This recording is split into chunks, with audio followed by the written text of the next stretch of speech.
আজকে আমরা এমন একটি বিষয় নিয়ে কথা বলবো যা শুনলে আপনার গায়ে কাঁটা দেবে। নবীজি সাল্লাল্লাহু আলাইহি সাল্লাম আজ থেকে 1400 বছর আগেই বলে গেছেন ফিলিস্তিনের ভবিষ্যৎ নিয়ে। কি অবাক হচ্ছেন? হ্যাঁ, ঠিক তাই। চলুন আজকে জেনে নিই কি বলেছিলেন আমাদের প্রিয় নবী সাল্লাল্লাহু আলাইহি ওয়াসাল্লাম।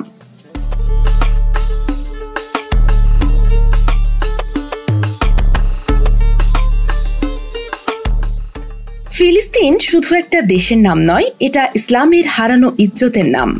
নবীজি সাল্লাল্লাহু আলাইহি ওয়াসাল্লাম বলেছেন 3টি মসজিদে সফর করা যায়।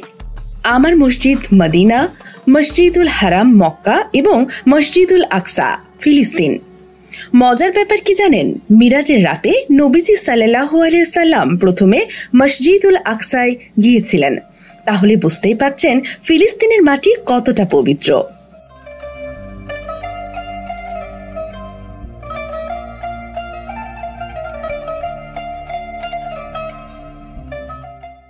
নবী সাল্লাল্লাহু আলাইহি ওয়াসাল্লাম বলেছিলেন, শীঘ্রই তোমরা সিরিয়া ও ফিলিস্তিন জয় করবে।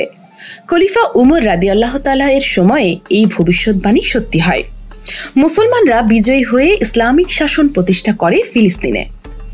একদল মানুষ শেষ যুগে বায়তুল মুকাদ্দাস রক্ষায় লড়াই করবে, আল্লাহ তাদের বিজয় দেবেন।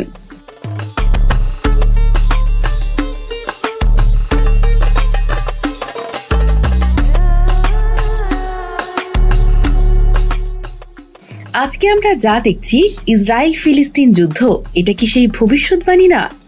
মুসলমানরা আবার ফিলিস্তিন জয় করবে ইনশাআল্লাহ। আরেকটা চমকপ্রদ ভবিষ্যৎবাণী, নবীজি সাল্লাল্লাহু আলাইহি ওয়াসাল্লাম বলেছেন ইমাম মাহদী ফিলিস্তিনের মাটিতে দাজ্জালের বিরুদ্ধে লড়াই করবেন।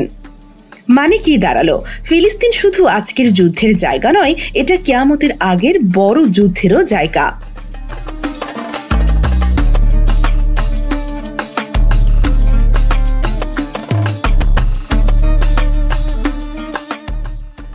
আমরা কি করতে পারি? আমাদের ভূমিকা কি? দোয়া করুন, বিশেষ করে তাহাজ্জুদে ফিলিস্তিনের জন্য কাঁদুন। জ্ঞান ছড়ান, এই ভিডিওটি শেয়ার করে অন্যকে জানান।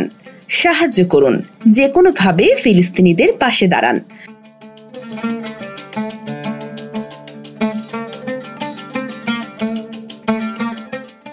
ফিলিস্তিনের মাটি রক্তে লাল হলেও নবীজির ভবিষ্যৎবাণী আমাদের আশা দেয়। ইনশাআল্লাহ একদিন আবার মসজিদুল আকসায় আজানের ধ্বনি বেজে উঠবে। আমিন। ভিডিওটি লাইক শেয়ার করুন, চ্যানেল সাবস্ক্রাইব করুন। আল্লাহ হাফেজ।